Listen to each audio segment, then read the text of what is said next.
my angels, and welcome back to my channel. Welcome to my 500 subscribers Q&A video. So first of all, I just want to start off by saying thank you guys so much for 500 subscribers. I'm literally so excited and happy and just full of love for all of you. Each and every single one of you has impacted my life so much, and thank you for supporting me, honestly, because there was a time when I first started my channel a few years ago when I only had 13 or 14 subscribers, and now just to think that I have 500, I think it's kind of wild. So thank you guys so much for that. Literally, you guys are making my dreams come true. To celebrate, I thought it would be fun if I did a little kind of Q&A moment for 500 subscribers while I did my makeup for the day because I haven't gotten ready yet. I went on TikTok live last night and had y'all ask me some questions over on there. So yeah, if you would like to just kind of chill with me while doing makeup, answer some more just random questions, and keep watching, and let's get into it.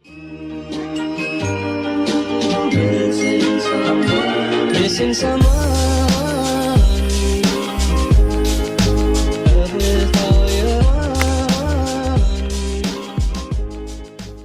I have all the questions on my iPad here. Okay, so the first question is, do you have a boyfriend? No, I do not have a boyfriend currently. I do have a guy that I'm talking to, and I call him my kind of boyfriend because we've been talking for a couple months now, and we hang out all the time, and we're close, and I feel like we're definitely gonna start dating eventually, but we aren't dating yet.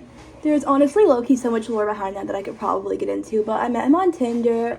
If you follow me over on TikTok, you probably already know about him. He's been on my, not on my TikTok, but I posted pictures of him on my Instagram, so if you want to see what he looks like. And I talk about him in my lives a lot, and then sometimes in my videos, Get Ready With Me, so I'll mention him. So people on my TikTok definitely know who he is. They're always asking questions about him. But yeah, we are just kind of taking it slow. We aren't really dating yet, so I don't technically have a boyfriend, but in a way I also kind of have a boyfriend, if it makes any sense. I do really like him though. I think he is absolutely just the best ever. How has your new school been?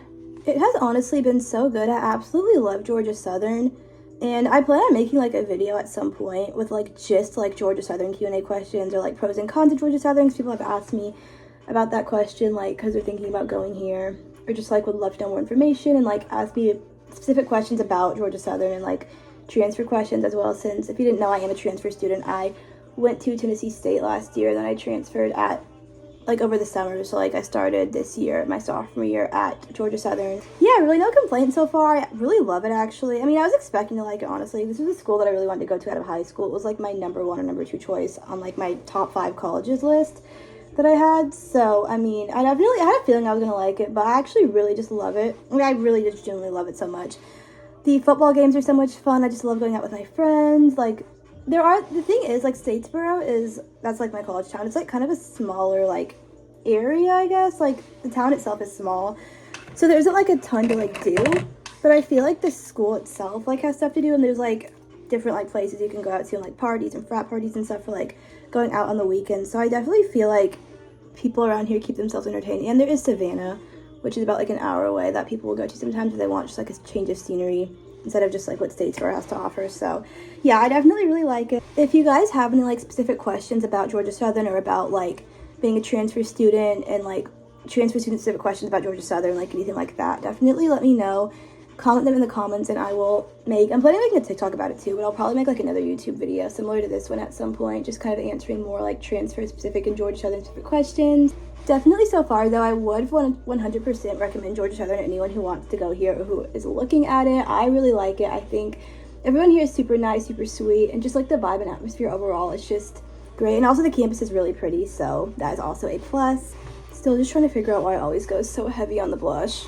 Fave thing about college. So honestly, I have a lot of favorite things that I like about college, but I would say for sure the football games. At my last school, there wasn't really a huge football present. It would have football games and stuff, but I feel people didn't really go to them like that, and football just wasn't a huge thing there. And personally for me, even though I'm not a huge football fan, I've always wanted to go to a school that has a good football presence, because honestly, I just think college football games are always so much fun. And that was one of the reasons why I wanted to transfer, that I've talked a little bit about, I think both on here and on my TikTok. But yeah, definitely for me, football games, and then also just going out to the different areas and places around here that there are to go out to, and I don't even know, just honestly just hanging out with my friends, just going out and going to football games, just dressing up, looking cute, taking pictures, just the whole shebang, I think is a lot of fun, and definitely one of my favorite parts about college. And then of course just the freedom you have in college, pretty much can just do whatever you want. You do make your own decisions, and there's no one like holding your hand. You can like, you have like, I feel like college, the best way I can describe it is free will. Like in life you have free will, but I feel like in college you have like the most free will you'll probably ever have in your entire life. Like of course you have classes and stuff, like no one's making you go. Like of course you definitely should go, but it's up to you to do that. So you definitely have to have like self-discipline and stuff. So, you know, if that's something you should like struggle with, I would say work on that before you go to college. But no, yeah, the freedom is definitely really good. Because I know some people do really good with like being on their own, like very independent. I feel like I'm one of those people. So I feel like it definitely works for me. Advice for being a content creator. So same with this question. I also plan to do like a whole video at some point about like just content creation, like my advice and stuff, because I feel like over the years that I've been doing TikTok and YouTube and stuff, I've like kind of gotten like some experience now and like have a few more tips to share with y'all. But right off the bat, I would say the two biggest tips I have are being consistent and creating content that you would want to create. I feel like one of the biggest things with being a content creator is people get so caught up in like trying to get like the views, the likes, the follows, whatever like they're looking for, that they just will like follow random trends. And like, don't get me wrong, there's nothing wrong with following trends, especially when you're first starting out. I mean, even now I've been doing TikTok for years, YouTube for years, and I still definitely follow trends. I have people I look up to and will like look on their page to see what they're posting to get like ideas and inspiration for myself. But definitely you don't want to like just be doing trends. Like of course you have time to do this too, like find your niche, I guess, kind of.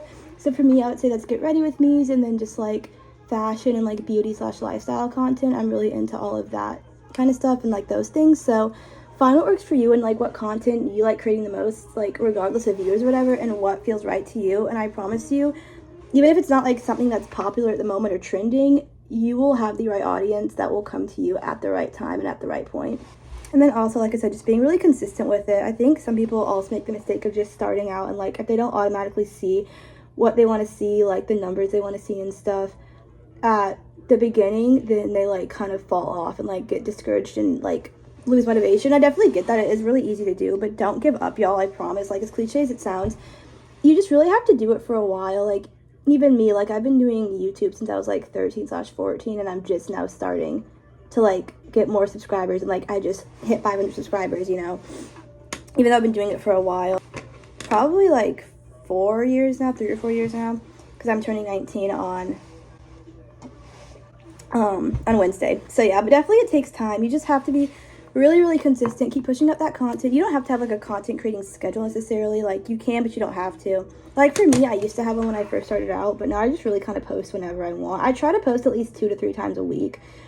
Like right now I have some videos that I'm kind of behind on, so I've been trying to post 3 times a week to just kind of like get all of that content out before my holiday content comes out in December.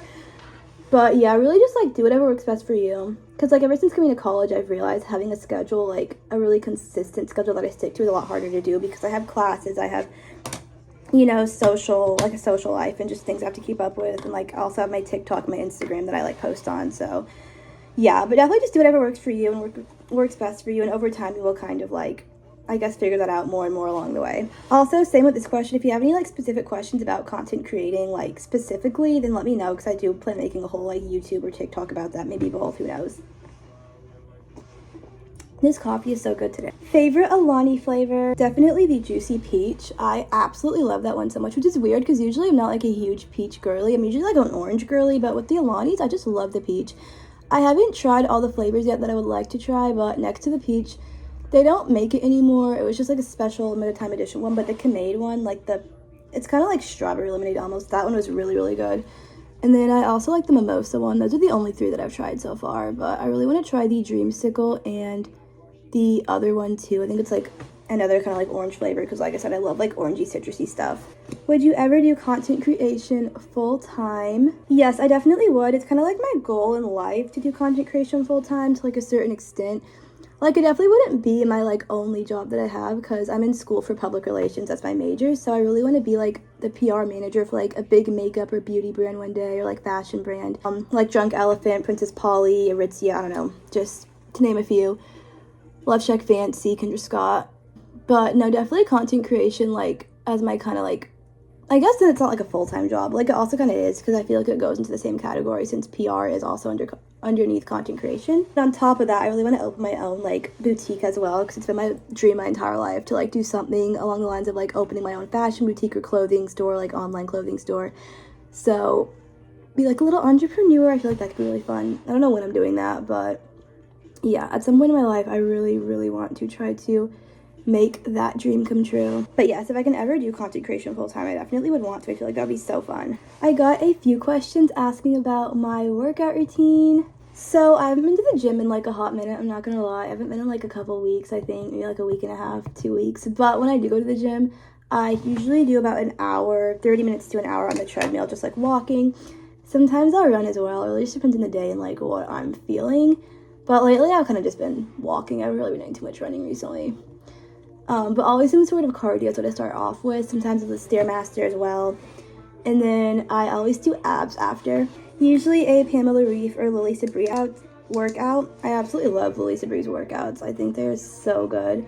And I would highly recommend them to anyone who wants to try them out. She has so many like Pilates based ones and I absolutely love doing Pilates. So yeah, if that's like kind of your thing, then 100% check out her. And then the final question I got is biggest differences in an HBCU and a PWI. So I completely forgot to say this in the video, but HBCU stands for Historically Black College University and PWI stands for Predominantly White Institution, just in case anyone out there doesn't know that.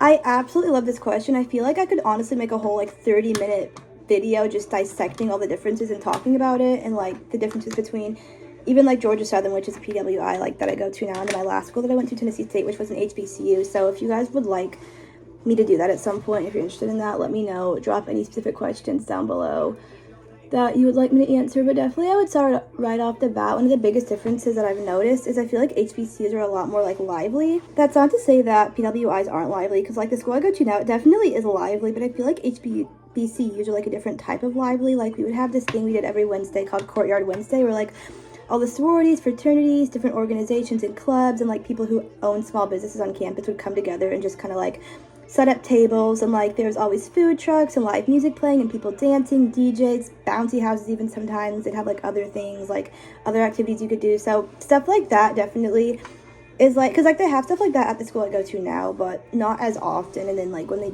do have it, it's like different types of music as well. So like my HBCU that I went to was definitely way more like rap, hip-hop, R&B music, and the school that I go to now is definitely more like country, pop music, and then they play like hip-hop and rap sometimes, but it's mostly just like country, a lot of country, and then like some pop music and stuff. So yeah, I would say that's definitely one of the biggest differences, just like the music and like the overall culture. But honestly, there are so many differences that I really just like could get into if I had more time. But yeah, those are all the questions I got. My makeup is all done now, angels. Thank you so much for watching. I really hope that you enjoyed this little 500 subscribers Q&A. I know that I enjoyed answering y'all's questions so much. I really want to start doing more stuff like this, just like Q&As and just like talking about like my opinions and just random things, because honestly, those are the videos that I found that I like creating the most, both on TikTok and here on YouTube. So like I said before early in the video, if you have any specific questions about really anything, not even just the things that I mentioned, then definitely let me know down below. I would be happy to make another video similar to this one, or like answer it on TikTok or whatever.